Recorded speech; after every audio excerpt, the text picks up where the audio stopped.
What's up and welcome to another Mograph Mocast. I'm Dave. And I'm Matt. Joining us today is our dear friend, Mr. Casey Hupke. Hello! And Mograph is a supplement to our site, mograph.com, which is a motion graphics tutorial site with tutorials, plugins, podcasts, and other Mograph stuff. And on the show, we talk about everything ranging from motion graphics to Cinema 4D, After Effects, plugins, render engines, doing business, doing taxes, being a contractor, or working for the man. You can email us info@mograph.com. Let us know what you think about the show. Questions, comments, concerns, queries, grievances, topic ideas, guest ideas, artist suggestions. We're on Facebook, Twitter, Instagram, YouTube, mograph.com, TikTok. Yeah. Woof. I don't know. We're on all the things. Send a woof. Send a woof. And so hit us up, and if you got a very noob comment, we don't judge. We don't judge. Send us something noob, send us something advanced, and we'll try and answer it. Yeah. I mean, we are kind of noobs, so we'll stick with the noob questions probably, right? Totally. Yeah. That's why we bring Casey on to answer all the hard questions. Yeah, exactly. I thought you guys were bringing me on specifically to go over the grievance emails. Oh, yes. I have a list. I thought this was Festivus, and this is the airing I of was going to grievances. say it was Festivus. Yeah. Air the grievances. That's funny. This week, it's going to be a short show. I haven't said that in a while, right? It actually will. It actually will be a short show. We got a heart out here, and we've had Casey on before. So there's a lot of things that we've covered with Casey already. Yeah. You know, in terms of your background and things. So we're going to get into some other stuff today. We're just going to chat. Do some other it's going to be stuff. fun. But before we get really into all of that, I just wanted to do a quick week wrap up here and say that we've got a little bit of Camp Mograph updates just to kind of put it out there, make sure everybody knows what's going on. We have talked about the dates a little bit before, but we got kind of stepped on with NAB moving to that weekend in October where we were going to be. So we have locked in a date. Yes. But we are still watching things, and we want everybody to know that we're keeping an eye, because I know one of the questions is going to be, well, when do I buy my plane ticket? How do I know that we are good to go? Yeah. So we do have this date, but we want you to listen to, the updates and make sure that we're solid, because we don't know where next year is going. Yeah. There's, of course, word of a vaccine, and everything's going to be sunshine and rainbows by that time. We'll see what actually happens. And if we feel that it's safe enough, we're going to do it. But right now, it's too hard to know. So So as of right now, dates, for those who don't know, the dates for camp have changed to September 8th through 12th, 2021. And I'm really excited about those dates because the weather in Portland is going to be fantastic at that time. We won't have to worry about it getting too cold or anything like that. It's going to be perfect. We might be able to swim. We might be able to swim. Yeah, there's a creek there that we can all, go down and swim, maybe, so we'll see. If you're interested, go to campmograph.com, sign up for updates and stuff like that. But we do want to give a big shout out to our sponsors who are helping us put it on, who are sticking with us through thick and thin, through this pandemic, as we've switched dates and everything. They've been fantastic, and we couldn't put this event on without them. So big shout out to our sponsors. First up is Maxon, fine makers of Cinema 4D and other things now. Redshift, Red Giant, and then we've got Video Copilot. Everyone knows Video Copilot, and Otoy, the makers of Octane. And then our gold level sponsors, Minimal Massive, the local Portland agency, and Grayscale Gorilla. Everyone knows GSG, good old GSG, that's where we learn. And then our bronze level sponsors, A Scripts and School of Motion. So big shout out to all of our sponsors. Without them, we couldn't have put this event on at all. So speaking of sponsors, let's hear a word from one of our sponsors right now. Let's do it. Hey everybody, one day only, Wednesday, December 9th, you can save 40% off new Grayscale Gorilla Plus memberships. You get award-winning and time-saving Cinema 4D plugins, over 1,400 drag-and-drop materials and assets, including exclusive collections, and over 500 hours of pro training to up your Cinema 4D game. And it's all at your fingertips, and it's all so that you can work faster and render more beautiful images for your clients. It's regularly priced at $3.99, but this is your chance to join for only $240 for your first year of membership. This is your one and only chance to get Plus for this low entry price. One day only, Wednesday, December 9th. Get it all with Grayscale Gorilla Plus. Big shout out to GSG for sponsoring. We love them over there. So Nick will be on next week, right? Is that most likely? Yes. Most likely, yes. Yeah. I think that's the plan. We hadn't really locked it in, but I think we're good. So just a heads up there, Nick will be on, and we can talk a little more about that. I am kind of trying to do. It's the holidays, right? Things are slow-ish, or kind of, depending on where you're at with your holiday projects, right? But I'm trying to do my migration to really finally get into R23. So I'm trying to get Octane and Redshift installed correctly, X Particles, Forester, and then I want to get all of the new Grayscale stuff installed. So I have this kind of revamp that I got to do. It's kind of a good time of year for it. So. Totally. Yeah. You know what I do to help that process? What's that? I uninstall the previous versions. Oh, yeah. Because if I only have one version installed, I can't just be like, I'll set it up later. If I open up a project file, I'm like, oh crap, I don't have that installed. Ooh, I better get that installed really quick. Do you really uninstall all the other versions? Yep, I only have the latest version of each piece of software that I use. Interesting. Yeah. But what happens if there's errors and stuff like that? You know, what do you do with your Adobe apps? Them's the ropes. Oh, I uninstall them and use Affinity and DaVinci. Okay, good. No, yeah, I do the once a year. Like I'm canceling Creative Cloud for the 50% off the next year. Right. But otherwise, I just keep it there in case someone sends me a Premiere project or After Effects thing. Interesting. But yeah, I try not to use them. You use Infinity and Affinity. Affinity. What's Affinity? I don't know Affinity. They make a Photoshop and an Illustrator. Okay. But it's not it's for what I use. They work very, very well. Yeah. Cool. Yeah, okay. It's for me. It's like if I have a problem with a render looks different. That's my biggest thing. Something looks different. Something sims differently for some reason. That's why I'm nervous to uninstall. Yeah. But I literally have a project is done, right? I will say though, I did uninstall S22 the other day because I was on one project this whole year on 21, and I had no chance to even get to S22 at all. So I was like, I didn't install any of my stuff. Why do I even need it here? I'm just gonna delete it, and move on to R23. Yeah, I like 23 a lot. It's been really fun to play with. I don't do it mid project. By the way, it's just I'm done with a thing, and I want to move on to the new thing. Check. Does Octane work? Yes. Yeah. Okay, I can move. Yeah. And I mean, Redshift is always in some realm of not working. It feels like for the past couple months. Yeah. It'll be like a version where crypto mats don't render, or something just kind of borked, so it's kind of juggle between version .30 and .33 or .26. It's one of those specific ones that you got to use, otherwise there's kind of something going on. Yeah. But yeah. I've been going. I have this feeling inside of me that any day now, OSL is gonna get turned on. And I feel like I'm gonna want to come running back over to the Redshift engine just to be able to play with all that stuff. So do you do a lot of OSL stuff?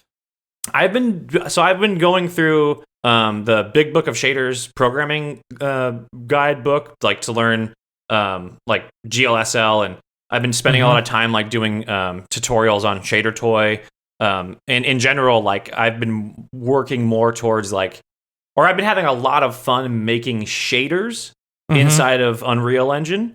And and somewhat in Unity, and all that information is sort of useful for OSL too. Right. So I'm hoping that I can, at least know enough to edit other existing OSLs OSL scripts, because there's already so many of them that are out there. But if I see one that's this one propagates these types of waveforms in a volume displacement manner across this thing, take this and take that script, and then I can get I can sample a vector from this and that, and just being able to read the code and go full matrix on it is kind of right. You just see blonde, brunette, redhead. Yeah. Yeah. Yeah. A couple quick other things for the week wrap up. Actually, really one other thing when you think about it. It's just classes. Just make sure you check out the Houdini course, Stop Being Afraid of Houdini. Make sure you check out Winbush's Creating the Unreal. He's got his Twitch streams every Saturday where basically a bunch of Mographers hang out playing video games and talking about Mography stuff and Unreal and all of that. It's funny. I called in the other day. Did you? I think I was asleep. Say hi the other night. Yeah. And so check that out. And we're working on some other courses right now. I've been going full blast on mine, just doing a ton of recording, a ton of editing, and working on some of the other ones that are coming up. I won't talk too much about them at this point, just to make sure that we're off and running on a lot of them before we announce them. But I will say that Brandon Clements has been previewing his a little bit online, and I've been editing his. He's going full force. Yeah. And it is going to be awesome. It is so great so far, learning how to do ray tracing stuff in Unreal. It's very different from what Winbush is doing, like the production and like starting from scratch thing. His is a little more of an advanced course. Yeah. He's not going to teach you how to install Unreal. Right. You got to be in it. But man, it is looking really good. So yeah. I'm excited for that because I just spent the better part of a weekend, like 3 weekends ago, chasing down getting a device ID hardware code for the NVIDIA RTX Caustic beta, and then compiling Unreal Engine from source to include the plugins that I needed, so that way I could actually tinker. But now I have like a full scene that I'm working on that like loads up Alembics and has RTX Caustics and DLSS functioning totally great. It's been really stable, and it felt cool to like pull it from GitHub, assemble it, and compile it myself and build it. I was like, dude, I see the code. I'm a hacker. See, I'm the opposite. I was telling Matt this morning as we were talking about deep fakes, and it's like, you ever think about trying to do like actual deep fakes and all of that and just mess with it just to see what it's about? And I'm like, I thought about it one time, and I sat down, and the first step was, all right, go to GitHub and get this library. And I'm like, close. Yeah, like, thank you very much. Of here. Yeah. GitHub. Ugh, you got to compile your own code. No, thank you. It's like a baby's toy. Adam Elder from Spiffy, he was doing a whole bunch of experimentation and R&D in the deepfake thing for whatever his uses were. He was trying to make it to where he could take whatever he was doing, but he was looking for ideas to train. And I think this was last summer. I remember it. COVID time has destroyed me. But I was telling him he could be a theoretical millionaire by creating a series that I called Face On, where he swapped John Travolta and Nicolas Cage's face after the face off. So and he started working on it a little bit, and it was pretty sweet. I honestly want to see the whole movie where the faces have been swapped. Oh man, that is such a great idea. I think someone did that. Yeah, after I came up with the idea, stole it from me. Yeah, it's in the idea space, man. I put it out there in the aether because I want to benefit humanity, and then someone does it and doesn't credit me. That would benefit humanity. That's for sure. Funny. Based on deepfake. Mark is like, I'm not going to tell you. We can't tell you. We used to say that. Remember? Member? We can't tell you. Anyway. Yeah, Face On. I love that. The whole movie. My son just got me this for my birthday. It's a little Hearthstone stress ball. And it comes in so handy like at work. I'm just like on Zoom calls or something, or going through something, just trying to think with how to respond to an email or a weird Slack comment or something, and I'm just like, just squeeze the ball. Just squeeze the ball. I have a couple of those. I have a squishy pig, and I have a stretchy banana. That stretchy banana is so gross. It is the grossest thing. Weird. Yeah. Is it like one of the like willy wiggly ones that are like filled with too much liquid? It's something like not liquid. It's got like a powder in it, so like you can stretch the banana, but it stays unstretched. You have to kind of like finagle it back into banana shape, like a rigid Stretch Armstrong. Yeah. Yeah. Oh, yeah, Mark. That's what I was thinking, Mark. Mark said it looks like a side effects logo on the side of it. Yeah. On your this side. does? It's a side I effects, guess it does. Yeah, it's a Hearthstone from World of Warcraft and or the franchise Hearthstone. It's a Houdini stone.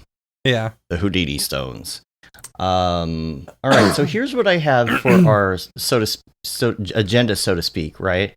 And it's mostly just us, chatting and hanging out. But first of all, I just wanted to ask you, what have you been doing this year? It's been a strange year. Things are all weird and stuff with COVID, and like you were saying, like last summer might as well have been 10 years ago at this point, right? So like, what have you been up to this year? How's business been for you too? Yeah. Business has been great.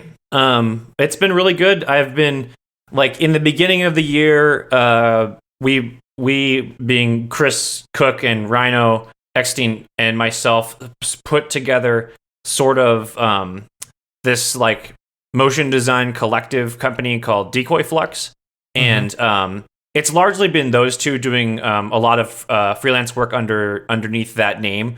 And I'll pull in jobs here and there and and produce them through them and work with them there and sort of direct things. And then we've been working independently on our own on our own little piece that we've kind of we've been procrastinating, but it's been fun to sort of non-committally have a little company going on that is part-time and full-time for some, and it's an interesting thing that's existing right now, and I'm not sure really where it's going to go.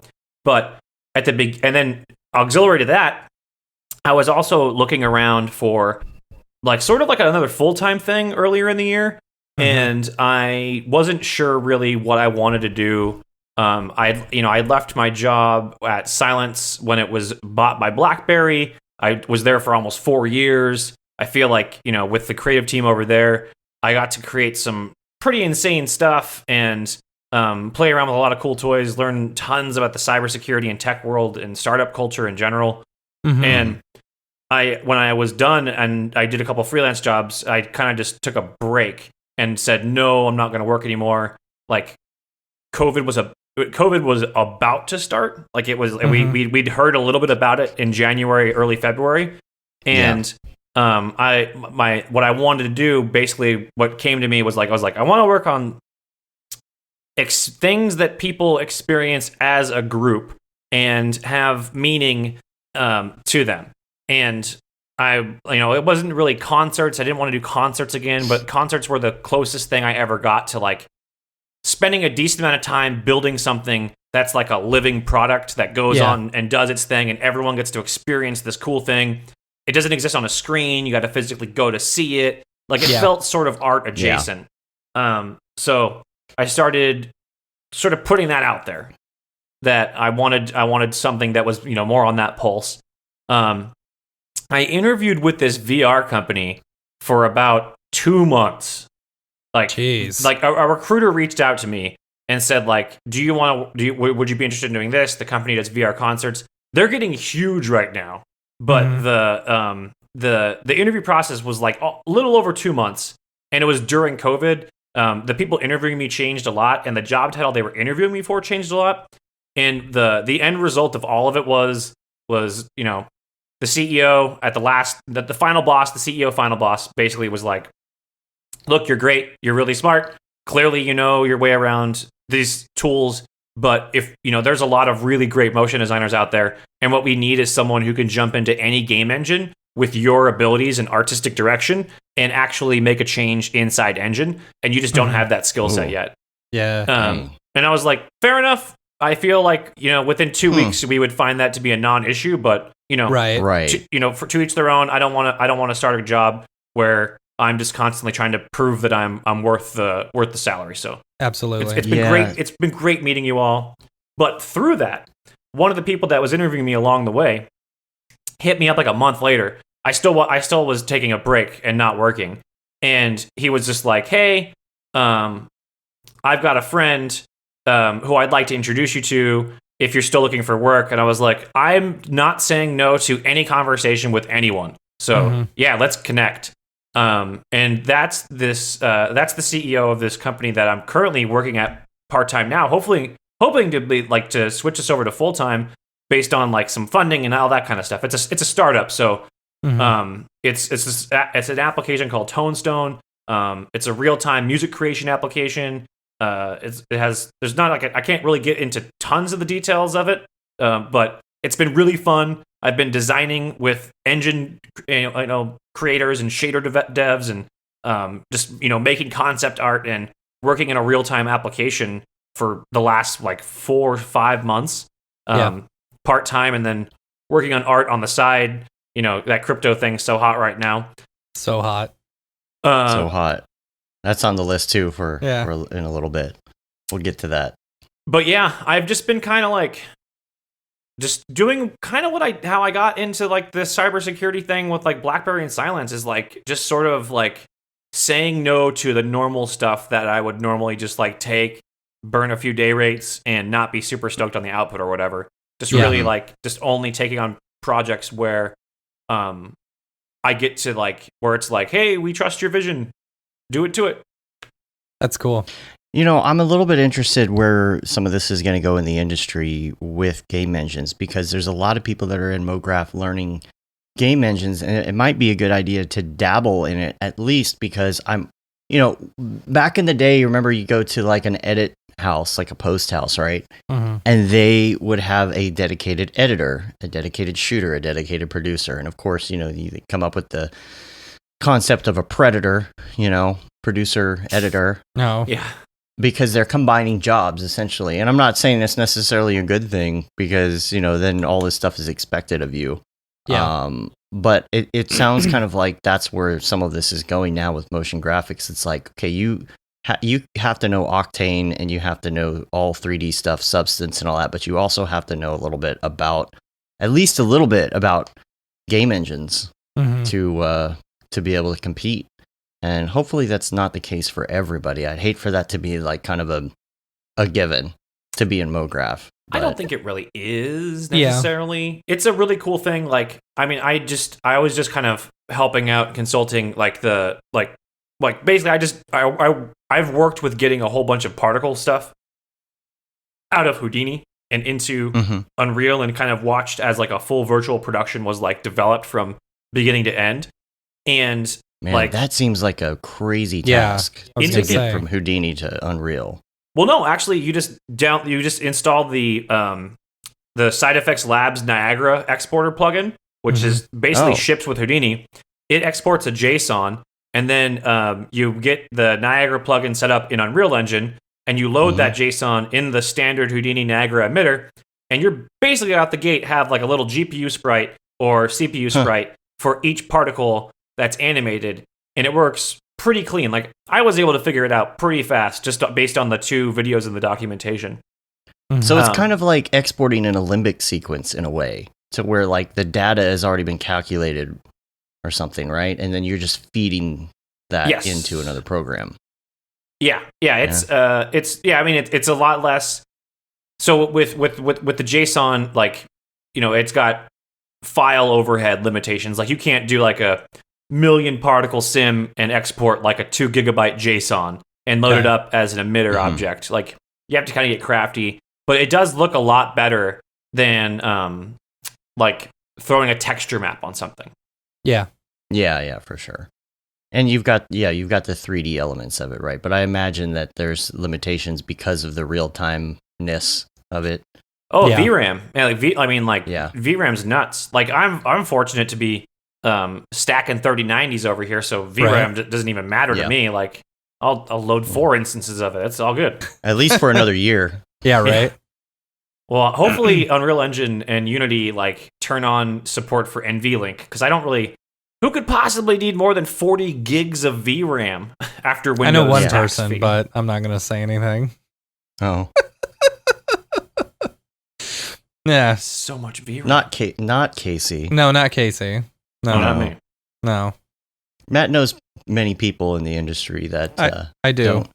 Don't optimize their scenes. Yes, I know a few. So, anyway, how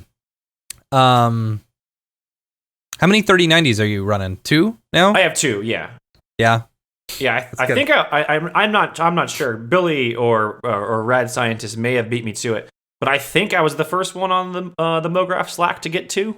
Yeah. I think you were the first to enable NVLink. I was, yes. Yeah. Yeah. So I'm still looking for that second one. I've been having problems with hot stock. So yeah, it's weird. Like, like this happened last week, and it happened the last time they went on sale, where it'll say, okay, it's on sale at Best Buy, and you go and you get one in your cart, and then it says, oh, one's not available to ship. You have to pick it up, but nothing's available within 250 miles. And I'm like, so why are you telling me I can purchase it? If I can't purchase it within 250 miles of myself. And the same thing happened. Julie has been watching, because you can only do one for free on the app. So she's been watching the new Xboxes for me. And by the time it alerted and she ran into the other room and gave me the phone and I looked it up, they were already gone. Yeah, and it was only on Microsoft's site, and it still said, it was still giving me alerts. Oh, it's available. And you click, and Microsoft's like, we don't have those. What are you talking about? Yeah.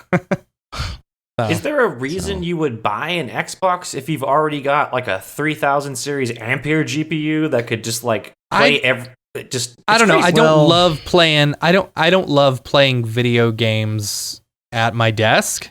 But I set up. So I built a secondary gaming computer, and it's got a 2070 Super in it, which is great. I don't know. For some reason, I feel I've always felt like a console is a bit more stable than a desktop. It's just easy to hit the button, turn it on, sit down, play, and turn it off when you're done. Yeah, I guess that's true. That's what it is. I mean, it's just whenever I do get around to like being away from my computer and want to play a console game, I feel like I turn the console on, and then I have to walk away while it updates for 3 hours. Yeah, and that's the issue that I've always found with playing console games, like not consistently. We'll take a year off from playing Halo, and then we've got a 20 gig update that we've got to do. Whatever. The thing is, since COVID started, we started adding our friends who since COVID started, we've been playing games like crazy. And then like more people joined our Halo group, and more people I think we have 10, 11 people in our Halo group now, to where any given night you say, hey, I'm going to play Halo, and then you could at least get like 4 people out of that group on. And we were talking about this the other night. I think it was Jeremy I was talking to, who's on our team. It's like, doing this Halo thing right at the beginning of COVID was like the best thing we could have done, because it was like kind of our only outlet to hang out with friends and chat and just have a good time and forget the worries of the world, especially at the beginning when we didn't know what was going on. And we've been doing it ever since. And it's like, I feel like, I mean, my girlfriend and I are here and whatnot, but there are those times that you want to go hang out with some friends and grab a drink or something, and you can't. So it's kind of been that outlet for us, is to hang out with our buddies. So yeah, we have a Sunday Zoom brunch that a small group of like old school childhood close friends and all have been doing during COVID, which has been cool because a lot of the people that are on that we hadn't really talked for years, and then we like this. I mean, aside from COVID, there was so much more going on this year in general that like could have just warranted like just getting together with a group of friends. Like same, we have a family group over here, with the kid and my wife, and we have fun, but like we be like not being able to like go high five your best friend or something when there's something bad going on, or like there's been some tragedies in our lives that we could have all used like a hug from our buds during this year. It would have been nice, but we'll catch up sometime next year. I felt like it a lot of times you'll see on our Halo chat group, on our like iPhone text thread or whatever, someone will be like, man, I'm having a really bad day, I'd like to get some aggression out on Halo, and then everybody noobs. And pwn some noobs, and we sit down though and we play. It's like, oh, so why are you having a bad day? And we'll sit there and we'll get the aggression out and chat at the same time. And sometimes, and then someone else will join and they're like, oh, so why are you having a bad day? And I don't want to go through it again.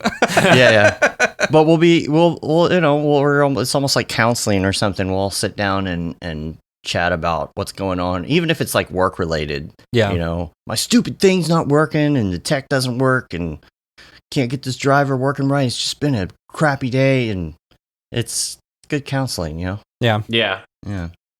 My office has become set up like, so my main work monitor is a 48-inch LG OLED. So I don't know how you do that. That's freaking huge. Well, it's a TV. Is it a TV? Yeah. Yeah. Oh, but I saw the photo. It's 120 hertz OLED. Okay. It's got a lot of hertz. It's HDR10. It's basically like a color grading monitor at a color suite. Like the color accuracy is so damn good. But I have that little sorry for the mic. I have that little couch behind me. I just slam this chair out of the way and grab my PlayStation controller, which is hooked up to my PC, and I'm getting that console life. That's cool. Yeah, exactly. And we're gonna have to really get used to it because that Cyberpunk is coming out. What day is it? Wednesday? The 10th, but technically the 9th. Yes, that's what you said, right? Wednesday the 9th. So you got to get your space set up. I feel so behind on this. I don't even know what the game is about. Oh, let's play that Matt. Keanu Reeves is in it or something like that. What do you think the game's about? Let's see Matt just try to describe the synopsis of Cyberpunk 2077. This is like asking my mom to name different Pokemon. She doesn't. No, this is like Beeple's People for Cyberpunk. I don't know. I don't know. I don't play. I don't play a ton of like games like that. I'm assuming you're Keanu Reeves and you're in a can be in a dystopian future-esque thing, and that's about all I know. You're living in this world where the mods that can change your body type and your abilities and like your everything, those exist. You get upgrades to your whole persona. Everyone gets upgrades to everything, and you're looking for an upgrade that could lead to immortality, like before the wrong people can get it, is like the main through line for the plot. But there's all kinds of crazy stuff going on in the game. Like, did you play The Witcher 3? No. Have you ever played any CD Projekt Red game? No, I don't think so. Okay. Well, it's like, get ready for like open world anxiety, where you're gonna hop in and be like, all right, I only have an hour to play right now. You know what? I can't handle this. I'm not gonna play. See, I tried Skyrim one time, and I did the normal thing where you wake up in the back of the thing. The 45-minute intro. Yeah. I got through the intro, because I had like an hour and a half to play. I built my character, and then I had to leave. It's like, and then that's where I left off. It's the same thing with Red Dead Redemption. It's like, oh my God, can we please get to the gameplay? Yeah. Red Dead Redemption, that game makes me so mad.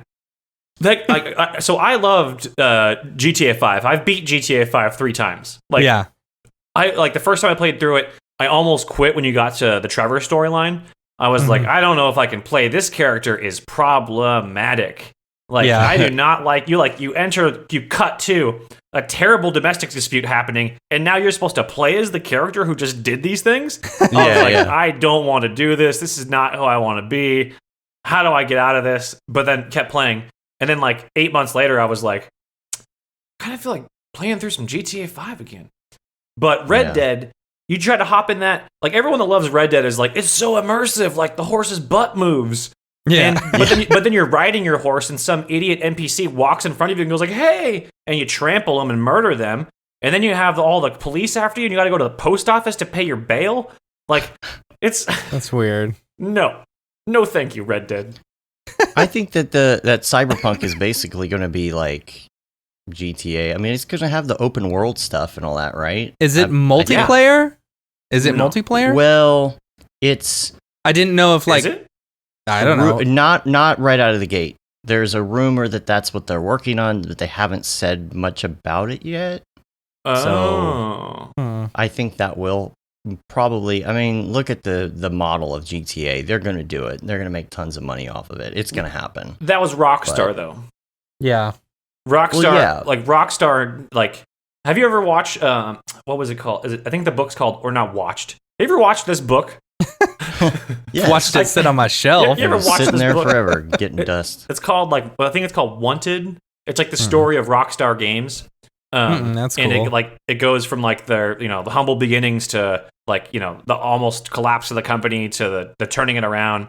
But it's a really interesting read. I read it after I audiobooked it after I did the Masters of Doom audiobook, which was all about id Software and John Romero and John Carmack like forming and creating the first Doom, and like the fall of that company, them splitting into different directions, and both really good books. Yeah. But yeah, I think that Rockstar really has the marketing and they know how to microtransact the hell out of a community. Yeah, they do. Yeah, they do. That's why there's not Dave a new spent one. so much money on that game. Yeah, Did you? Way too much. Way too much. Besides the three versions that I bought. Dude, you gotta come over and play GTA with me. We'll drive around in my giant armored vehicle. You can shoot some my stuff drones, and my tanks and my different bunkers and my yacht. Yeah. Awesome. Yeah. Billy says that multiplayer is scheduled for 2022, and he also says it's more of an RPG than a single story like GTA. I do know that you'll be able to play different characters with different types of roles, or like in different class situations. Like you're, like I don't know what you would call it, a low class citizen in one of them, and another one you've got a different like high class role, that kind of thing. That's really all I've seen. Maybe I should download it and then spend the next like few weeks playing it as someone who has never really played a game like this before. Stream it on Twitch and be like, I don't know anything about this game. I've been living in a sewer for a year. But you can stream it high frame rate in 4K with that 3090, yo. Yeah. That's the thing. It's going to look freaking fantastic. NVLink 39. Yeah, I'm going to be playing on my OLED at 120 FPS 4K, and everyone's going to be like, I can't believe he's playing on a 48-inch TV. And I'm going to be like, I can't. That's how I roll. Dude, TVs are so cheap nowadays. I know. I was looking at upgrading my my media room. Right now it's a 65. I was like, because down in my living room, I'm like, I've got a little bit of room here. I could get rid of this old 50-inch plasma TV that is basically terrible. Yeah, but it's so hot. It's so warm when you have it on. Oh, plasma, and it's so heavy. So it's like, maybe I could get blacks are so rich. Mm-hmm. Are they? I don't know. I haven't noticed anything. That was the argument for why anyone would buy a plasma. Like, cut to 13 years ago. Yeah. It's us. We're arguing about displays. And I'm like, I just got this LCD from Best Buy. It's a 42-inch, and it was $3,900. Yeah. and then I am like, I bought a plasma. It weighs 1,200 pounds. It cost me $6,200. Yeah. It's 32 inches. So ridiculous. But the bevel around the outside is probably like 3 or 4 inches thick. Yeah. It's like a frame for a picture on it. I was like, oh man, I could just, go get myself a cheap TCL, And so I was like, I'm measuring it, and I was like, okay, if I buy like a 55-inch, a 60-inch, because right now it's a 50-inch, I was like, oh no, 65 won't fit in there. But then I was like, oh, will a 60? So I go and measure my bedroom TV, which is 60 inches, I was like, oh, okay. So I could move the 60-inch into my living room, move the 65 from my media room down to my bedroom, and then buy a 75-inch for the media room. Yeah. You think you're starting out cheap, but then it just gets worse and worse, right? Yeah. But it was like a 75-inch TCL at Walmart for like $680. Yep. I have one in my living room. So cheap. I just saw my dad install one too. This exact same one as well at his house this weekend. They're so cheap. And they've got the built-in Roku. It's like, all right, you can track me all you want. I'll take a cheap TV. Wait, track you? Oh yeah, that's what Roku does. That's how they make all their money. Yeah. We do that.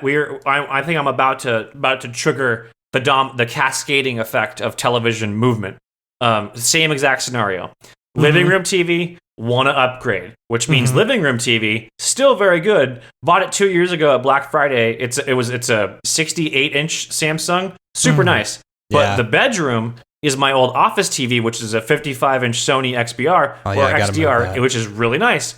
That's got to go into my son's room so I can get rid of the one that used to be in our living room, which is a 48-inch Samsung. Right. And that one's got to go into the gym, which has a 28-inch that used to be in my son's room. Yeah.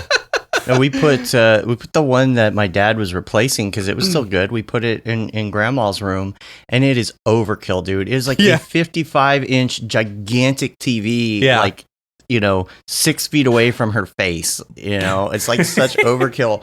But it's like, man, when a TV is $150, like, right? You can't walk out of a Target and not get that. Right. And my grandma, having a 60-inch 4K TV in your bedroom is amazing. Oh, like, it's absolutely amazing. Great. It's unnecessary.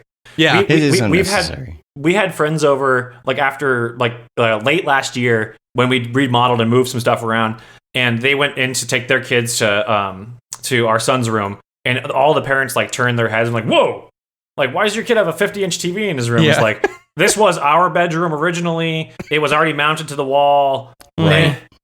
Yeah. What am I gonna do? We just put the bigger TV in the other room, and then I got the living room. And then what are, they're like, man, you guys have a lot of TVs. Yeah. But they're also like, these specific parents are like, any more than 2 hours of screen time's real bad for you. Dude, my Who's laughing now? My 10-month-old, he watches more TV than I do. Oh, that's terrible. I know. Why you do that? Because it's easy. You just go in the media room, you throw a bunch of toys on the ground, you rope him off with the thing, you throw on Elmo, and you're good. You can kind of just chill. Well, my son, grandma, I'm not a good parent. I'm sorry, but I'm not a good parent. Remember, Matt never claimed to be a good parent. He's just saying how he lives. If you don't believe me, check out the parenting channel. Just about once a week, I say don't have kids. Oh yeah, I'll go in there and see it and be like, oh wow, Matt, dark day. It's just I don't know. As a parent, you don't know whether you're just a bad parent or whether kids are just hard. And I don't know. I'm almost. It's both. I just turned 38. Dude, a 10-month-old is hard when you're this old. Dude, my daughter has a video on YouTube with 110,000 views now.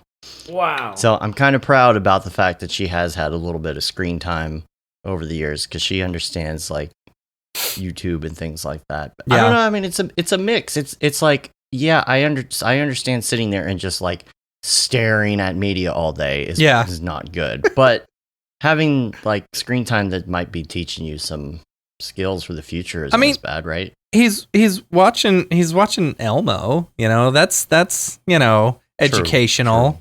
Yeah. It's not like I'm throwing on SpongeBob SquarePants more than once, Yeah. That movie was good. Too. Oh, the new movie? It was really good. Oh man, I need to see it. It looked beautiful. It's really well animated, and the story. I mean, it's like it's a kid's story, really, but like the cameos that are involved in it, and like the songs and stuff that are there, the world. It's really cool. Like it's very very surrealist and interesting. I watched it with the kid and the wife, and we liked it quite a bit. They watched it again, actually. Yeah. Like and we never rewatch movies. Like that was something cool. That was something he used to do as a little guy, but now he's kind of like watch it once and he's done. Like he didn't want to watch Home Alone this weekend, which is like a tradition of mine. Right? Like between Thanksgiving and Christmas to watch Home Alone 1, Home Alone 2, Die Hard 1, Die Hard 3, Die Hard 4. Okay. And because 2 sucks. Okay. But I'm assuming that means you're on the train of it's a Christmas movie then. I mean, it is a Christmas movie. Yeah, There's a Christmas tree in like 40% of the shots. They're at a Christmas party when they go in. He's coming home to deliver presents to his children. Yeah. Like, how is it not a Christmas movie? I've never seen it, so. Oh, you've never seen Die Hard? You've never seen Die Hard? So I hadn't seen Die Hard until a couple years ago for the first time. And my wife and I, We sat down and we watched it because we're like, what Christmas movie? I was like, let's watch Die Hard. And since then, I've watched it every year since. But it's not a Die Hard thing specifically with me. It's not like it's purposely like Matt knows. I don't watch. Yeah, movies. Dave hasn't seen Terminator 2. He hasn't seen The Godfather. Right. Yeah, I know. Go either way on that movie. I know. I'm Hitler. Yeah. I get it. I'm pretty sure even Hitler saw Die Hard. Right. Yeah. I remember him tweeting about it. Yeah, he was always tweeting too. Hitler, most known for his presidential term, just tweeting all the time. Yeah, he would just tweet all day. Oh my gosh! He'd be like, "These burritos are the best. Santos makes the best burritos. Umberto's is crap." So I was gonna mention my grandma. My grandma's gonna turn 90 a week from today. Mm-hmm. Yes, high score. Yes. High score. Yeah, but she's got that giant TV, and she's so selfless, right? She was like, "Well, I don't need all that. David, you can take this TV. You can take this." I'm like, "Grandma, you've seen my house. There's a TV in every freaking room. Yeah, I have TVs in storage. I have an extra old TV in a closet. Like, I don't need any more TVs. Yeah. TVs are like $100 now. Yeah, for like 4K." So I'm like, take the TV. You deserve the TV. You're 90. You're 90. Take this 90. TV. Enjoy the TV. Yes. Be immersed. Go ahead. No, go ahead. I was going to say, like, the display thing just reminded me. In my son's remote learning, he was having an issue. Like, he just aced everything on his grades for second grade. Mm-hmm. And they were just like, if this weren't COVID times, we'd be saying, like, get him in a magnet. Like, if you feel comfortable with, like, challenging him, he's obviously very smart. Obviously. But they were like, with measurements and units, he was having a little bit of an issue. And my wife was like, it's because you're all measuring on an iPad screen, and he's measuring on his display on his desk. Right. They're not resolution accurate. And they were like, she was like, oh. I was like, yeah, he has a 32-inch 4K desktop display that he's like trying to measure something, and it's like 8 inches long. So he writes down 8, and on the iPad, it's like 1.5 inches. So I was like, this doesn't make any sense. Like, this is the school's fault, not my fault. That's funny. I know what I wanted to mention because I just thought of it. I should have put it in the week wrap up, but real quick, don't forget about Thursday evening. Yeah, I completely forgot to say. Yes. Thursday evening is the Fireside Reunion live special, late night special. Thursday it's going to be a lot of fun. We'll have it's at 8 Central time. 8 Central. Aaron Sorofsky, Barton Damer, and Ryan Summers will all be back. Kind of a Camp Mograph, 2019 Fireside update. Reunion, talking about the industry updates and stuff like that. Because so much has changed since then. So. Well, you remember, Casey, they were talking a lot about studios and being in a studio and working being in a studio. On site. Work from home doesn't work. Yeah. Right. And so now it's going to be very interesting to hear that update, on how they've adapted. And I'm interested to see. I bet you that Aaron and Barton have different opinions of that. I'd be willing to bet. So it's going to be interesting to hear. So make sure you check that out. And then 2 weeks from today is going to be our holiday episode with EJ and David as usual. Awesome. Well, ABC had they were able to maintain like a limited stay open kind of, right? I mean, on Instagram it looked like it was. Yeah, I'm pretty sure. Pretty sure. I think Barton was just like under the, like, he's like, if you don't feel comfortable coming in, don't come in. That's great. If you feel fine coming in, come in. I know Fancher's just been wearing a mask the whole time. But it's very open because it's that new place, so there's plenty of space. Yeah, there's lots of space for them to distance. Yeah, you don't have to be near anybody. Yeah, most of them work close. My friend, I have one friend who's like, I can't wait to go back to an office. Like, I can't wait I have to get to an office. I can't do this anymore. Like, I can't be home. I need to get out of the house. Yeah, and I'm excited for everyone in my house to be back in wherever they need to be, out of the house. So I can be back alone in my office. Yeah, it's hard when you're so used to being by yourself and you get used to being by yourself, and then everyone comes in and kind of, takes over your space and your alone time. Your style. Yeah, and like, you've got to completely change the way you think and the way, your mental whatever, Yeah, you have to be able to block it out and be like, I know I'm just upstairs, but I'm at work. Right. And it's really hard when you're like in the zone working on something and then hey daddy. Right. It's like, okay, I'm out of that. And now it's going to take me half an hour to get back in that, know? Yeah.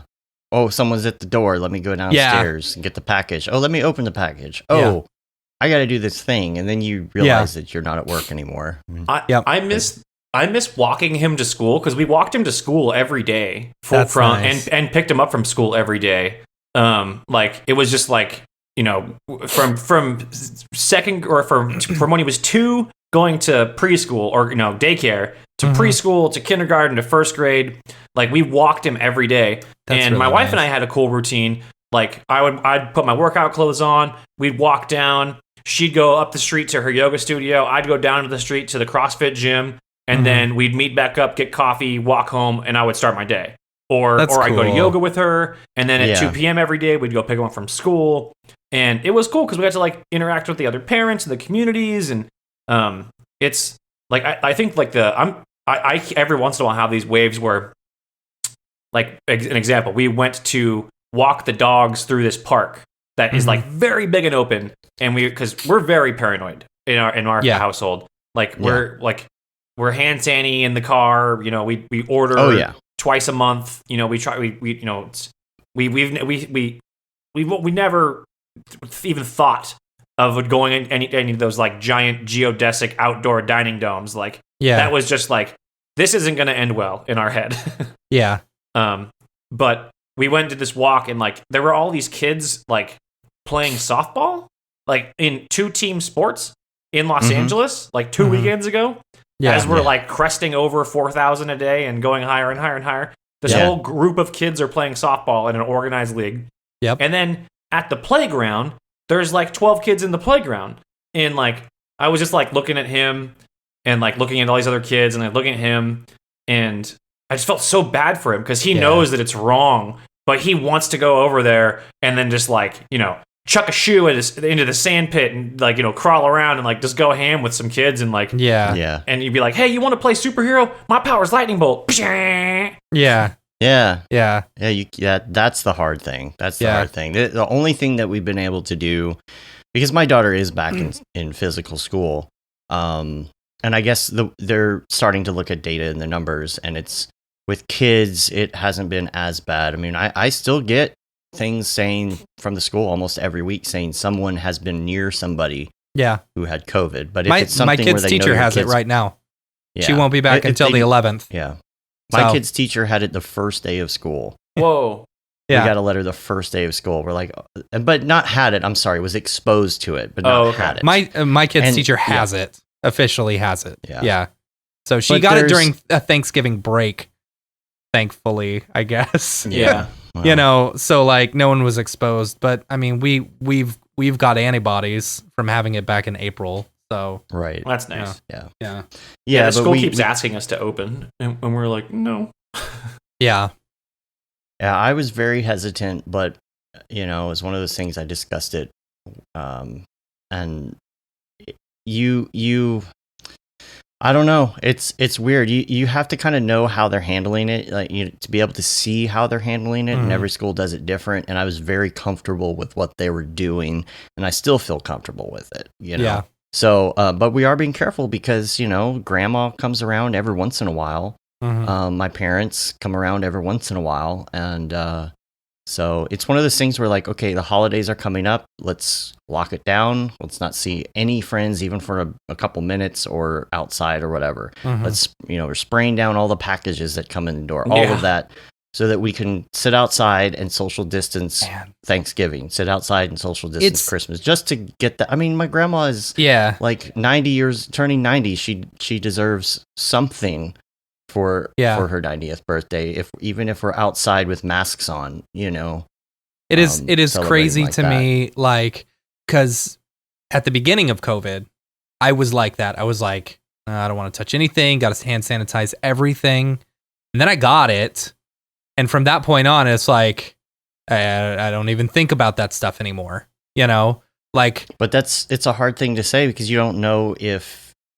I guess there's just not enough research. Can you carry it? Like you could still I don't know. Who knows? Yeah, it's a good question. I mean, I still wear masks everywhere that I go. You know, I'm not so crazy about the hand sanitizing anymore. Like I'll pump my gas and not even think about it, you know. But that's because it's you and you can't get it on your hand and give it back to yourself. Exactly. Yeah. Yeah. I don't know.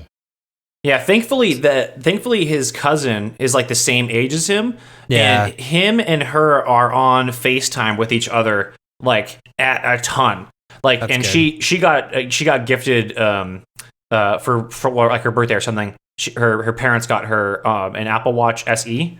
Cool. So he got like super jealous. Not jealous. He was like, "Oh man, I want an Apple Watch." And I was like, "Dude, I'm not giving you an Apple Watch." Like, but I upgraded my Apple Watch, so I had the Series 3 just like in a drawer. Mm-hmm. And over the weekend, I like got it all set up.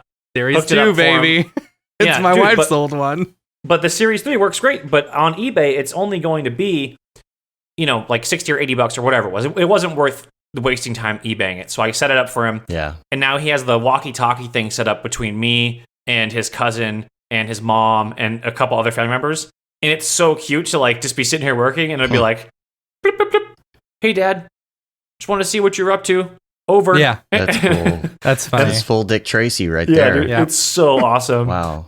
Like it. Does your kid have any like friends who are social distance? Like my daughter, for example, we have one family who it's like her best friend. They are super strict lockdown. We're super strict lockdown, so we feel okay. Like if the kids see each other.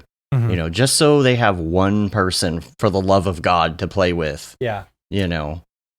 There was one kid in his class who he was becoming friends with, and we really liked the kid, and we went over for a couple playdates at the family's house, and we liked the mom and dad a lot too. Like they were super cool. Like we stayed there and like outlasted everyone else that came over on the group playdate, and we're like, "All right, we should probably get out of your hair. We've been here way more than an hour." And they're like, "No, it's cool. Hang out. Like, we'll, you know, hang out, have a beer, whatever." And it was like the end of the year. I know that feeling. And it was like, "No, please." We were just like, it was. We didn't quite have the friendship established with any kids because the kid's a social butterfly. Yeah, like we would pick him up from school. And the kids would be like, "Hey, Asher," and it'd be like a 5th grader or something like that.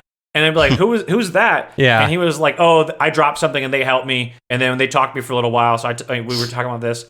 And then girls wait, like, and I'd be like, "Who are you? Who are all these people?" And he was like, "Oh, that's them and them and them." Like he just had tons of like half friends. So impossible for us to like figure out. But yeah, he has friends that we see on Instagram pop up that are they have their like family agreement, like tontine handshakes. "We will keep our family safe. Our children will keep themselves sane." And they get together and do the thing. But yeah, we don't have any of that going on here. Yeah.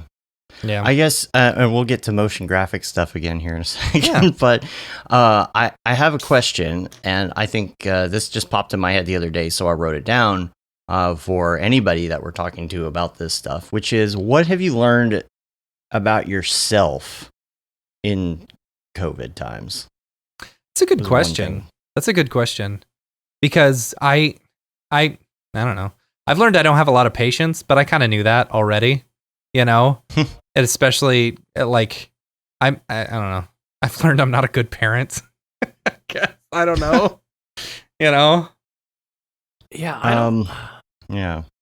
I've learned basically that I have a love-hate relationship with travel. Yeah. In that I was really getting sick of travel and really I love meetups and I love doing the things, but I hate getting there just after as many years as I traveled.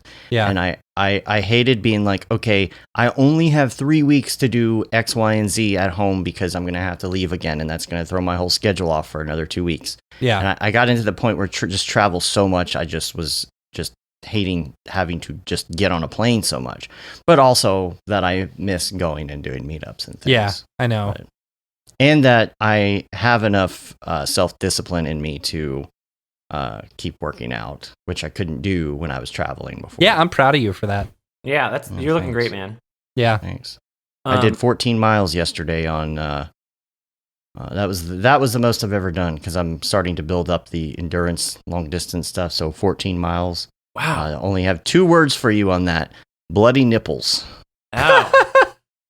Man, I didn't know that was a real thing. Didn't you see The Office?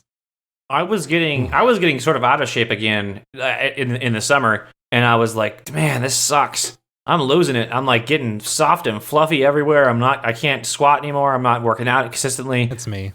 So I went real heavy in August, and I was like, before I turn 36, I want to run a mile under 9 minutes. Like I want a good, healthy 8-minute-ish plus mile. Anything under 9 minutes, I'll be happy. So I ran a mile and timed it at the end of August at 11 minutes 40 seconds mile time in my little area, which has hills. And then 4 days before my birthday, I went out for a midday run, and I was like, man, my pace is going really good. Like, I'm feeling real nice right now. This feels really good. And, like, I looked at my watch at the halfway point, and I was like, oh, shit, I could hit 8:10 right now if I really push. So I started pushing. I started pushing and kept going, just, like, not letting myself stop, trying to hit that runner's high. And it was very cold and dry that day. And I had my mask on. And right as I get back to the hill that I have to basically hit up, I have to, like, ram up this hill. Otherwise, my time is gone. My chest just started burning so bad. And like my lungs and everything hurt really, really bad. It felt like I took like a hit off like an 8-foot bong, and like my lungs just burned. But I timed it under 9 at 8:55 and was super stoked. But my friend, who's a big cardio runner person, said like, oh, it's called track hack. Like when you do like hot sprints and do really big sprints, and in cold weather, you'll get this cough, and it can last like 2 days. And I was like, oh, okay, great. It went away like in a day, but I blew the time out and it felt great. That's good. And then, now I'm trying to get back into the workout schedule again. I've been kind of lax because I've been working on some stuff that requires me getting up really early in the morning and having weird time zones. And and get on Strava, man. Get on Strava with me. And I'm on Strava. Oh, you are? Yeah. Do I have you? Oh, I think you already follow me. Oh, maybe I do. But I think what I learned a lot about myself in COVID is that after this is over, like this needs to be like my version of like getting food poisoning, where I'm never going to touch that thing again. Like there's certain things that COVID has like amplified that I would just ignore, like that I would do that I need to just not do. Like for example, I would bail on people because I just didn't want to go out. I'd rather just stay home. So people would be like, "Oh, come out and do this thing," and I'd be like, "Oh yeah, sure, maybe," and not respond, ghost, not go. And like at first, at the beginning of this, I was like, "Oh, fucking amazing! No one can ask me to come out. I don't have to go do things with people. It's an introvert's paradise." But But there's been so many times where like I'm just looking out the window or something and being like, I just want to like go to a restaurant right now, and eat breakfast with my family on Sunday at a brunch place, or like go to a bad movie with my friends, or go to a stupid thing that I don't want to go to, and just go there to be there with friends and people. Yeah, like I'll go to an airport right now. You're right. Yeah, that's my daughter the other day. It was a weekend. It was like, oh my God, all we are doing is sitting here and being on the computer or the iPad or playing video games. There's literally nothing else to do right now. And it's like, you've got to, and it's gross outside. We can't even go do anything outside. And it's like, oh my God, what else can we possibly do right now? Yeah. And it's like, man, I would love to go outside and do something. I would love to go to the arcade or just something, whereas before it was like, oh, it's the weekend, I don't want to go do anything. I want to camp. I want to just hang out with friends more and not to sing them once every 6 or 7 months. No, Now, as far as like work and things, this is how I kind of want to segue it back into some motion graphic stuff. Do you okay, as far as COVID, work-life balance, just being mentally healthy, what have you been doing in that aspect this year? Well, I just keep the work in this room. Like I don't work. I don't work on like stuff on my laptop outside of this room. Like if I want to do anything work related, I have to come into my office to do it. Otherwise, it's all like, you know, maybe I'll put together a Pinterest board or something on my iPad upstairs.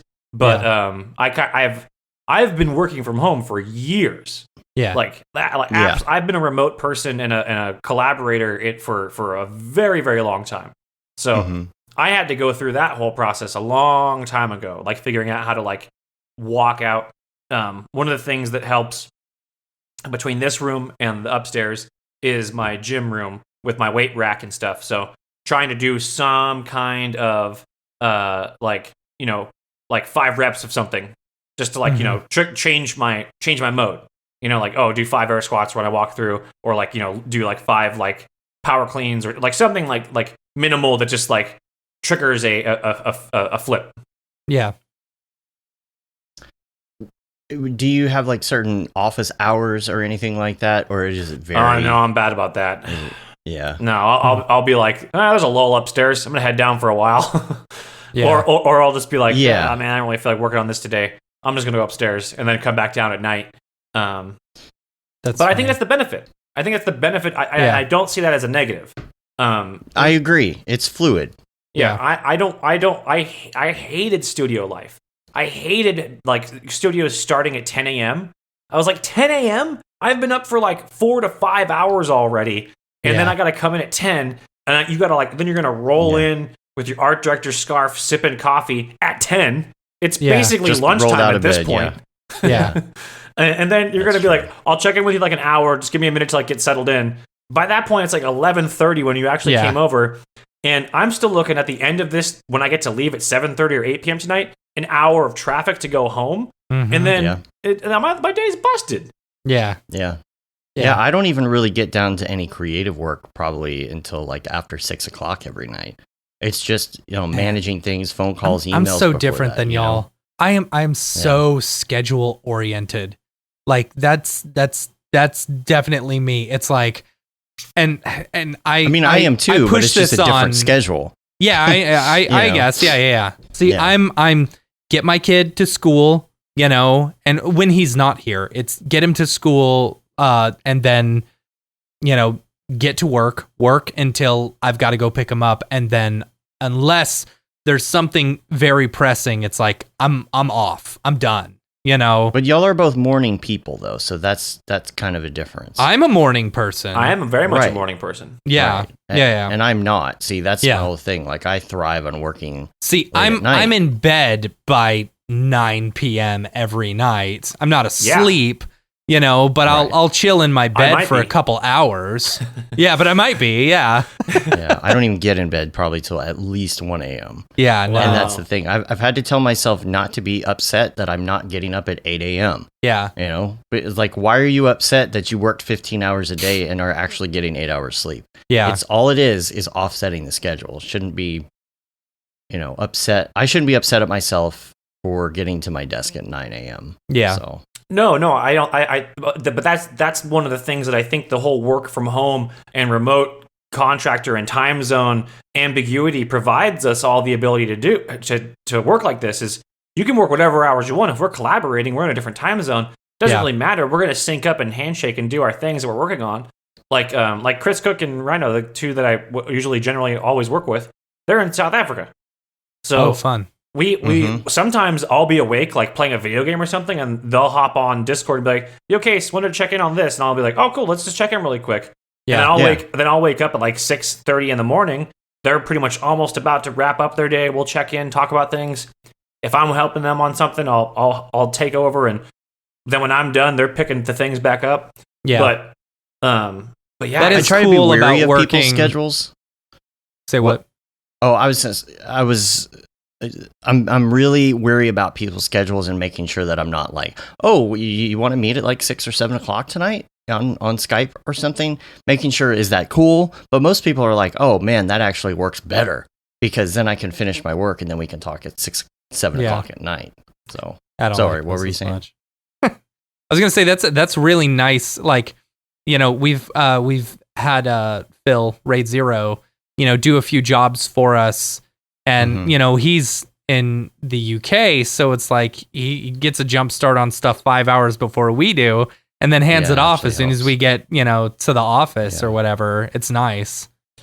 It's great because sometimes the thing that is the hardest part of any job for me is just like opening the application and putting down the first piece of geometry. Right. So like if I can hop into a file that's already pretty much got like the ideas like started, like if I'm like, oh, I'm thinking it's like this network of things that moves around, and like, so if we get like a cool like maze structure that we can play with, like, we can move particles along that, it'll be really fun to do that. And then I'll open that file with half of that done and be like, oh, cool, now I'll start putting some materials around here, setting up some lighting. Yeah. Go to sleep, wake up, more of the scene is propagated, and I'm like, oh, cool, now I'll work on this. Yeah, that's nice. Yeah, that's actually what I was talking about as one of my new life hack a while back, is just getting it open. Like you said, it's so hard just to get the stuff open and get moving. So I will do that the night before under the guise of, you only have to work on this as long as you want to work on this tonight. Right. So I'm like, I'm kind of tired, but it will be open. I'll have the things situated. I'll be ready to go. I leave the software open and let my computer go to sleep. And the next morning when I sit down, I'm like, oh, this is already kind of moving along. All I got to do is just continue. I don't have to start again. Yeah. My old new.c4d file used to have an X-particle system in it with 5 groups named A, B, C, D, E, F, an emitter, and the groups all linked into it, a spline with like 12 points on it, and a cloner object just set up to grid mode. So that way I could open it up and like start doing something right away. Yeah. You had basically every starting thing that you would need. Yeah. Just delete whatever you don't need it. Yeah, that's funny. And you don't know. And that's the other thing about not working at a place specifically, is I think most of us have enough, I mean, some better than others, some of us struggle with it, but enough self-motivation to where, the whole thing with working from home is companies are like, oh, they're just like sitting around playing video games. They're not actually working. Well, we are working, but we're able to work more efficiently and do more when we can kind of flow a little bit. It's like, I'm having a terrible time thinking about how to work on this project. I'm going to take a break. I'm going to go downstairs. And with the summertime in Dallas, in Texas, is so hot that if you want to go outside and run, you have to wait until it's basically nighttime and it's still 99 degrees. Still 90, But this time of year is great, and I love this more because like I can finish a show like today and go run at 2 o'clock in the afternoon and not think about it, even though it's during quote unquote business hours, and then come back. And then it's like, oh, you ran for 2 hours. You had time to think about all the things. Yeah. And it's all out of my head. And now I'm clear. And now I actually have some creativity, and it really helps. Hi, my name is Sashia Dumont. I'm a writer, actor, and filmmaker. Hi, my name is Paul Robinson. I'm a director, DP, and filmmaker. We are the creators and hosts of the Go Gorilla Filmcast, an online source for all things indie film. We are a husband and wife film team and co-owners of Sen3 Productions, and we started this podcast for filmmakers like ourselves who were producing on micro budgets with skeleton crews. Go Gorilla is a weekly podcast that features various talents in TV, film, and web series productions. We've interviewed filmmaker powerhouses like Kestrin Pantera, Richard Raymond, Alex Ferrari, Cassandra Ebner, and Ryan Connolly. Amazing actors like Hannah Ward, Lou Taylor Pucci, Chris Wataski, and Eileen Gruba. Groundbreaking cinematographers like Jody Lee Lipes, and Jessica Lee Gagné, and many more.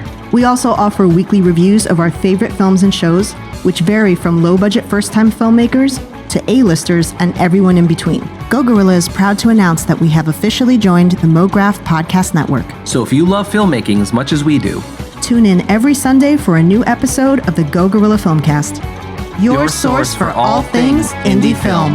Now available on the Mograph Podcast Network. Here's what bugs me about the whole like bosses getting onto you about working from home stuff. Like they don't trust you. To me, it's like anytime I'm hiring a freelancer, I'm paying them to do one job, and it's like, I want you to do this job. Just tell me when it's going to be done and I don't care. what time or when you do it or whatever. Yeah. This is the one job. It's the same with like our babysitter that we've got. You know, when she was first coming and watching the kid and stuff, I was like, your one job is to make sure that my baby does not die. You know, that is your one job, to make sure that he's safe, that he's fed, that his diaper's changed, and that's it. Anything you want to do above that is on yourself. I don't care, but you don't have to do that. She kept asking me, oh, do you want me to, like, you know, do the dishes or something? I'm like, you don't have to do that. You have one job and that's it. And I am perfectly comfortable paying you to do that one job and nothing more. Right. You know, it's like, and it annoys me to no end, these companies that are monitoring people's computer usage to make sure that they're at their desk for 8 hours a day, you know, seeing That's what insane. they do. That's not the type of company you want to work for. No, you don't. They're micromanaging it so much that it's like they're checking every mouse movement and making sure that your mouse is moving. Otherwise, they're going to think that you're just slacking off. You know? It's like you're paying someone for a job, not to sit at their desk for 9 hours with their mouse and making sure that their mouse moves. You know? Yeah. Yeah, that's nuts. I haven't heard. I mean, I'm not surprised that companies are doing that, but that's crazy. But I guess like all the big places would be doing that if you're like using a pterodactyl to like remote into a workstation or something. They're probably logging all of that stuff. I would probably spend so many hundreds of hours coming up with a system that just made it to where it looked like I was working. Yeah, and then be like, oh, all right. Well, and that's what my work done anyway. That's what people have done. You know, it's like, oh, I've made sure that my mouse moves, you know, this much. I wrote this program so that my mouse moves this much so that people think I'm always at my desk. Dongle for that. You know? Put a dongle in there that'll move your mouse. Yeah. It's just dumb. Keep it moving a little bit. Yeah. You do have a hard out. We do have like 20 minutes left. So there's a couple things I wanted to hit real quick. Okay. And number one, I want to know a little bit more about your experience with crypto art so far. So earlier this year I started making like a piece, like a series of pieces that I wanted to start putting out somewhere. I'm almost done with them. I'm just trying to find a marketplace that I want to put it on. I've applied to a couple and just have not heard back. And I guess, you know, I get that they're super slammed. I probably should have done this like 5 months ago when I started. Yeah. But I think it's really cool. I think that it gives me something. It gives me like, I like the idea that it's a permanent piece of like signed information that is an exchange between two people, and it puts some worth to it. And if someone likes it, they buy it. Like, I've made like one piece of art in my entire life, and it sold at a gallery, and I felt really stoked for it. I was like, that was amazing. I should pull it up. But it was a piece that I did in 2007 for a series called 2020, and you were supposed to do an art piece that was a prediction of the year 2020. My art piece was the Earth with like this giant mouth opening in it with all these tentacles coming out, and humanity trying to escape on spaceships. and the tentacles were just smashing this the very spaceships as they were flying away. I was like, I nailed it. Very accurate. But I think crypto art's super cool. I think cryptocurrency is very, very cool in general. I think like the migration to Ethereum 2 is going to be really beneficial for that whole market. I think Render is giving us a really valid use case for blockchain technology, like besides running a money. Business. And that's giving a builder spender type mentality with it, and it's working, and it's a very good proof of concept in its early phase. I know that the crypto art scene right now is seen as like, it's kind of weird and flash in the panty or maybe get rich quickie. But for sure, I think it's really cool. So is art. Art in general is like that. Like it's been used to embezzle money, embezzle millions of dollars for, since the beginning of art. There's this faddishness to it, kind of. I don't think it's going to go away. I'm not saying, it's a fad, it'll die off, but it'll definitely level out a bit. It's got to. Yeah. Sure. I mean, I think the interest in the shock about it will disappear for a while, but I think it will stick around as a thing that people could participate in. If for no other reason than if you just look at the value of the piece, like some of like the really prominent and well-known pieces that are exchanging hands between people, like those things are going to continue developing a price.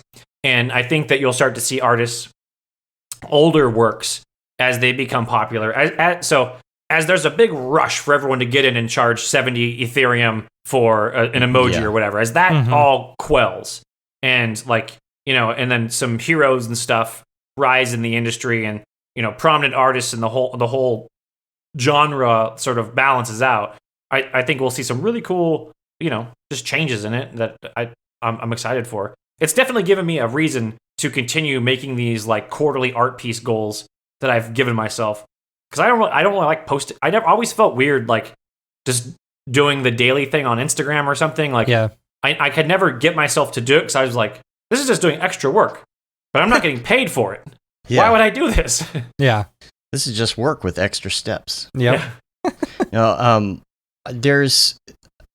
There are definitely people rising to the top. You've got Beeple, of course, who he's got his December 11th thing, whatever that is going to be, that big secret. But no, I'm just, we joke a lot about it. Matt and I kind of have a thread with Aryev and EJ over text, and we're just like, it's the type of work right now. I think that'll even out. I think you'll get better pieces because right now you look at some of it and you're like, somebody paid $600 for like something that looked like it was made in Microsoft Paint, and it's like every single one I see, it's a bunch of like skulls or models of heads just with each other, and there's always a snake for some reason. It's like I'm kind of waiting for this stuff to kind of even out and see what it becomes. But if you just go to DeviantArt and look at like the recent uploads on DeviantArt, it's the same stuff too. It's like a glittery fairy with a skull near her that's been drawn oddly. Like it's just art the art that people put out in general, like, by and large, isn't very good. You want meaning. Where's the meaning? I don't think it all needs meaning. It is like G-Monk's on Super Rare now too. Like it's like, I think it's a neat. I like the people that are creating intentional pieces for the movement. I think that's really cool. Like I think there's probably a huge percentage that are just kind of taking off recent Instagram posts that they have and slapping them on their pages, which is totally fine too. I mean, it's all serviceable. But I think it's cool. I mean, what was the option before? Just like it doesn't make you any money, or you just sell it to Video Hive, or you wait for it to get put on a Pinterest board for a Tendril commercial. And then you're Instagram famous. You just you wait for it to bring you some business from Instagram because somebody likes your style and wants that style for a commercial. I don't know. Yeah. Vicky was asking about if you can do things with that art, like print T-shirts or prints or whatever. And I think it varies, but I think a lot of them do not give you copyright. I think it all depends on the contract that you come up with. You can't sell it. But I've seen some cool interactive ones, like Beeple's election one was really cool because it was signed and triggered based on the election results. So it was either King Trump or Biden, and it was that whole thing changed.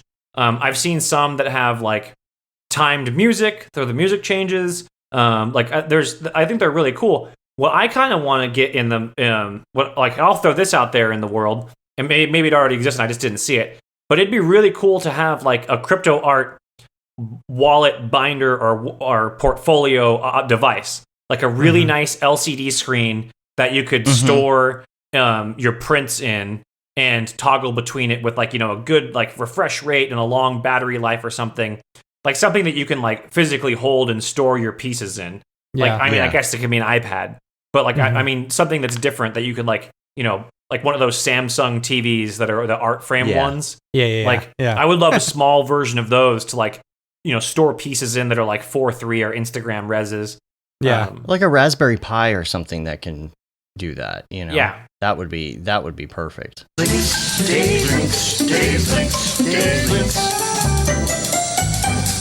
links. Real quick, I have a link, and we don't really have to like dig into this. I just wanted to tell you it's going to be in the show notes. If you haven't checked out 4.26 feature highlights for Unreal Engine, like the volume cloud builder and everything. So cool. Oh, so cool. Yeah, so check that out. We'll probably hear a lot more about it here pretty soon. People start experimenting with it. Yeah. I'm sure Windbush is going to be doing some stuff. But What do you think here before we take off that we do a little Beeple's People? Beeple's People, where'd you get that Grebo? Beeple's People, what's up with that guy? Let's do it. Okay. All right, cool. It's been a little while. Yeah. We do that. Take out your Beeple viewer of choice. Mine is Twitter. I'm going to go to Beeple Crap. That's him, right? Beeple on Twitter. He's Beeple.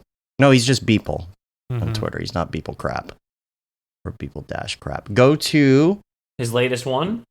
November 30th, year of our Lord 2020. It's called All Time High. Speaking of which. No, I'm not saying I'm all time high. I'm November 30th. Which one is that? Oh, that's the one with that one. The bull. Oh, the cow. Yeah.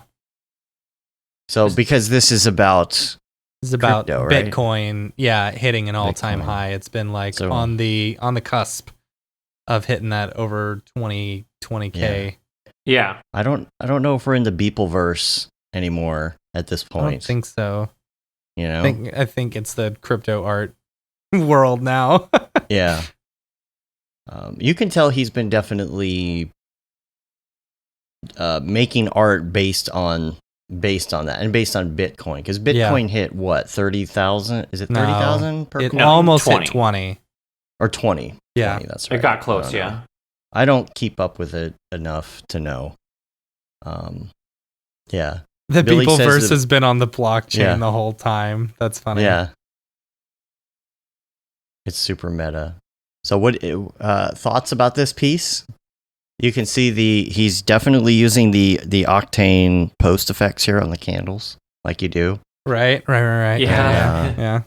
I don't know. I think it's really, I think it's good. I mean, there's some of his pieces I'm like, fuck, like that's good. Like that's just good composition and lighting and layering and rendering. Like that's that's not the okay, bro. Fuck you, dude. Right.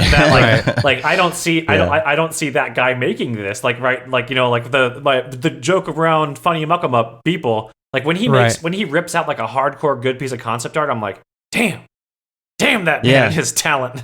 Yeah. He must have had extra time that day or something, you know. Yeah, it's good. I'm glad he's crushing it in the crypto world. Yeah. The thing about Beeple's People now is it's really hard to relate it to that universe because he's doing all of these different things. Like if you go to December 1st, Homerlander. We can't really relate it back to the Beepleverse because it's like, what is going on? Like, would Homer and Bart really be in the Beepleverse? They could be. I mean, you're talking about a whole different worlds. If there's infinite worlds and infinite universes, you know. So the Simpsons exist in that world? Is that the thing? Simpsons exist in well, if he makes it, it exists. Yeah. That's true. As Billy says, it's from the show The Boys. Yeah. Was it from the Baby with laser beam eyes? Oh, that's funny. Oh, okay. Homelander. Oh, that's right. Homelander. I tried to watch that. It's good. It's very, very gory. Is it? Yeah, it's it is. super That's graphic. what I hear. I guess that's why. And then the last one, what was the last one? December 3rd, Not the Droids You're Looking For. This one was good. I got my Baby Yoda right here. Now, is that Baby Yoda or is that regular Yoda? I can't tell. That's Grongo. I think that's Baby Yoda. Yeah, what is it? Grogu. Grogu. Okay. Spoilers. Well, it does. He had to have a name. They didn't refer. They called him Kid. Everybody knew. Yeah, everybody knew he had it. That show is so freaking good. No, you're crazy. Well, that's like I haven't seen any of season 2. I haven't seen any of. Oh, season you 2. haven't? No, I haven't seen even a single episode. It's so good. Like, my wife and I were just talking about this. Like, it doesn't even matter that there's Star Wars involved with it. It's just a good TV show. Mm-hmm. And it doesn't get too sci-fi for me. It doesn't get like, it's just got like the directors that they use, like the talent they have, just a good show. Yeah. And you know, the Star Wars universe has really needed good content because it's been on a run of just garbage. Yeah. Yeah. There's I've ups heard, and downs to it. I don't know. I really want to know how I watch feel about the core Attack of the Clone or the Clone Wars episodes. There's 12 essential episodes. Yeah, there's like 12 yes. essential episodes that will, that whatever. So I'd really like to watch those first before I watch this new season. I've never watched them, and I don't think I will watch them because they kind of like I can't remember who told me. They're like, oh yeah, you want to watch the Clone Wars? What if I told you it's just Star Wars VeggieTales, and then now I can't see anything but Star Wars VeggieTales? That's funny. No, I might watch them. I don't know. Is this part of it right here? Is this in Clone Wars to do all the R2D2s take out little I think technically those are R3 bots. Are they R3 bots? No, they're not. I don't know. No. I was just curious if this was in the Beepleverse at all, but probably not, right? Everything's in the Beepleverse. If he makes it, I don't know though. If it makes it to Instagram, then it becomes created. It's part of the verse. Yeah. But is it still in the same universe as like... It's a long, long time ago in a galaxy far, far away. I see. Oh, think about this. Think about this for time. Okay, so you know how we don't know the point of time interest. When they say a long time ago in a galaxy far, far away, we don't know what point of interest that time point takes place. Mm-hmm. So if we're looking at it relative to Earth, we can be on Earth and seeing starlight from stars that have gone out millions of years ago just hitting us. Uh-huh. So, is it a long time ago from a certain point, or is it in the future from where we are now? From our point of view, like just think about the way light and time travel. Like also, someone else. This will help melt your brain a little further. If aliens are out there in the universe, looking around with some sort of cosmic telescope, they're still bound to the scientific laws of light traveling and information traveling at the speed of light. Right. Mm-hmm. Depending on where they are, they're probably just looking at a planet covered with giant lizards. Right. Right. It's very unlikely that anything has seen that there's intelligent life on this planet based on like the scope of the universe and just light traveling. Right. Horizon says shower thoughts. Yeah. Oh yeah, this is the stuff that wakes me up at 3 a.m. sweating. Yeah. Funny. I know we're coming up on our hard out here, but I also wanted to ask you about M1 real quick. Are you planning on getting the M1? Yeah, the M1, I'm and what do you interested to hear think? your thoughts I on feel them. like you and I have different thoughts because I'm like not on the Apple train anymore. Oh man, so I am so stoked that they stuck the landing. Like every time a benchmark comes out, and it's like it blew away the Intel's 1090-900 on this test at 51 degrees Celsius with no fan on and a battery life that you can just basically close after sending an email, open, you browse the internet, send an email, and not plug the thing in for like 4 days. Yeah. What they did with this chip is so impressive. And if there's really this M1X laptop that is the MacBook Pro that's supposed to have like 16 cores inside of it, like double the speed. If those cores are all like linear, like the way that we're sort of like kind of hypothetically imagining they are, this new MacBook Pro could be a complete monster. And under Rosetta 2, even non-native Apple Silicon applications are running better on M1 chips on Rosetta than they are on the Intel chips available to the previous line of Apple laptops. Man. So any way you slice it, Apple's come in swinging with this new chip. And I guess I don't discount that. I just don't know about my own personal workflow where it would fit in. You know, I mean, does that fit your workflow? You got PCs, right? So like Octane, Redshift, like. I've really enjoyed them on the betas. I like that I have the option. I guess it just depends. Like if Apple, like for one thing, right now eGPUs have been cut off. Like if you have an M1 chip, eGPU doesn't work. So they're going to need to give me some kind of discrete GPU, like maybe a big Navi RDNA 2 discrete laptop or GPU that's inside. Or if that 16-inch MacBook Pro has like 32 gigs of unified memory that's shared between the CPU and the GPU, so you basically have like this insanely fast laptop GPU. Yeah. That'd be cool. I really don't see myself going back to like full-on virtual production, Unreal Engine, and like hardcore development on a laptop ever. Right. But if in 2022 we're in this world where Apple Silicon is just straight outperforming like RTX GPUs or 4090s or something, which may never happen or whatever. Yeah. But if we look at if there's like a 128 core or 64 core Mac Pro in 2022 that uses like no power and renders just as fast as like a 3090 does now or something, and they can figure out how to get ray tracing in Metal, like, I don't know, it'd be hard pressed not to at least be like considering going back. Because I and love the consistency between that and PC, they'd have to be able to work together, right? Mm-hmm. Yeah.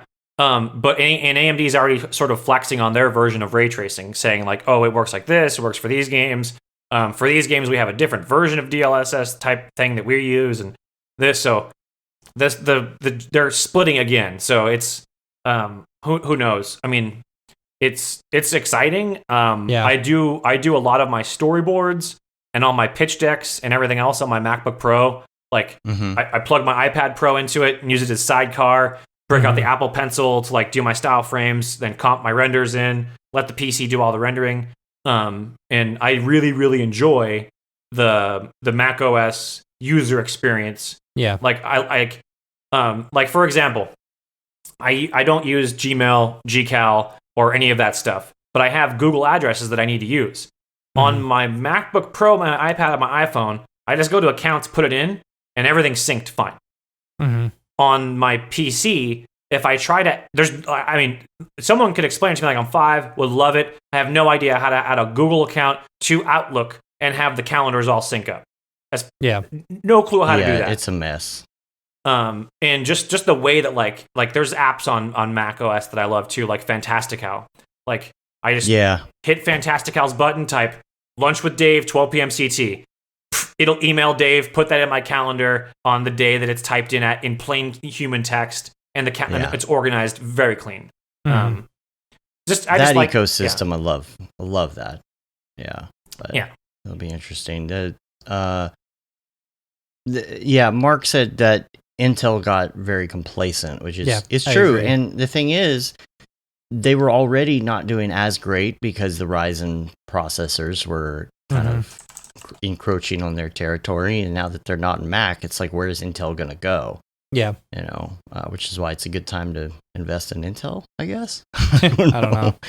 Well, they for the first time ever partnered with another company to manufacture their silicon on this last round, didn't they? Wasn't that? I thought that I had read that Intel had prided like Foxconn or something. I'm not sure, but I remember Intel's whole thing was design the chip, engineer the chip, manufacture the chip. We do it all.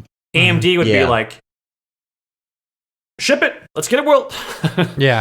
But which led to like the whole issues with like their stacked core threading issues, where like on Windows, like you'd get your beast machine and it just didn't work. I mean, you guys had TR2s. Oh yeah, it was awful. It was awful. We switched back to Intel. Things. Yeah, I love my 10980XE. Like, I'm so happy with that CPU. Like, it feels like I have two 9900Ks inside one box. It's just so nice. They're really nice processors. Ours is just the one step below yours. I think it's the 1096 or something. 10940 or 10960 or something. Yeah, it's the 14 core one, Yeah. But it's nice. It's nice. I love them. Yeah, Tesla Rock said Intel might have like a Nokia-like fail. I don't think so. I don't see that happening. Yeah, that'd maybe be not impossible. now. Because AMD doesn't have an offering that's anywhere near compared to like the XE line or the X line of Intel, unless you like go into their Threadripper town, which are much more expensive and not as performant. Yeah, in my opinion. Billy says TSMC has always made Apple's chips, the fab itself. Apple designed, but not made in-house. Yeah. Cool. All right, well, I guess we got to get out of here. We're on your heart out here. It's 1:45.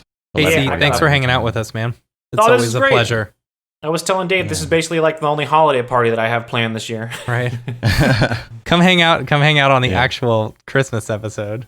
Yeah, and I'll be in chat on Thursday for sure, throwing virtual logs in the fireplace for you. Cool. Well, yeah, virtual logs and hilarity. Yeah. That's what we need from you in the chat. And it's early enough now. You can catch the Monday meeting here at 2:00 Central. Make sure you check that out. I'm going to hop on that and say hi. You can rate us on iTunes, leave a review. You can subscribe on your podcatcher of choice. It really helps get our ratings up. Newsletter is halfway crafted and almost ready to go out, so be looking for that. You can say you've been there, done that, got the t-shirt with the Mograph logo tee, the Paul Babb Fill the Bab 2020 shirt. All the profits from that go to Doctors Without Borders, Render Things t-shirt, hoodie, and long sleeve tee. That Render is Fire shirt, which you are only allowed to wear, ironically. Unless you're shams. Unless you're shams. You didn't say it. I forgot. Yeah, you did. And then also, we got these new shirts. I got mine. I got like a long sleeve and a regular version of the Mograph graphic blandishment shirt. Yeah. Ooh. Sure all right, I'm gonna disappear, guys. Okay. I'll talk to you soon. Send me your file. Love you. Bye. Love you guys. All right, bye. And you can find Casey at xkcx.com. He is what's his name? Vader? He's what? Darth Casey. Darth Casey. I was going to say Dank Vader. Dank Vader. Dank Vader. All right. I think that's about it. So hit us up. We're on Facebook, Twitter, Instagram, YouTube, mograph.com. And thanks, Casey. It's fun. If you're listening, he's paused in the middle box. Yeah. It's really funny. We could just mess with him a little bit, and just like poke him in the eyeball. My name is Casey Hupke. Hi, I'm Casey. Move it around. Hupke. Hello. All right, we're going to get out of here. Next week, as far as next week's show, we're 99% sure that Nick will be on. I'm going to double verify that. As soon as you see it in social promos, it's real. If not, we're going to take a week off. Yeah. Because we need a breather. Yeah. So just watch for that. However, if you're listening on the podcast, if we do take a week off, we'll still put the live show feed from the fireside chat in there. So you can listen to that instead. So on your commute or non-commute. Depending. So that about wraps it up. Until next time, I'm Dave. And I'm Matt. I'm Casey. Have a good one. Oh yeah. I'm Casey. Howdy ho. He's Mr. Hanky all of a sudden. All right. Talk to y'all later. Have a good one. All right. Later, yo. It was so much fun being on the show. Thanks, guys. You guys sure are awesome. I want to send all my work to you guys. Don't forget to bring a towel. Don't forget to bring a towel. He went from Mr. Hanky to... Oh, dude, is Mr. Hanky and Towley the same person? Never seen him in the same room, so... That's true. Oh, that's it. It's the theme song to Funky Town. Maybe if I get high. Thanks, Casey. No problem, guys. No problem, guys.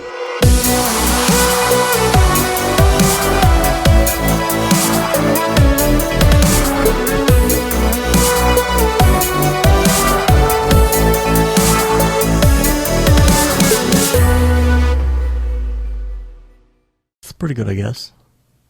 Mograph.com, an online resource for motion graphic artists. Start your week with the Mograph podcast. Industry news, interviews with your favorite artists, and terrible humor.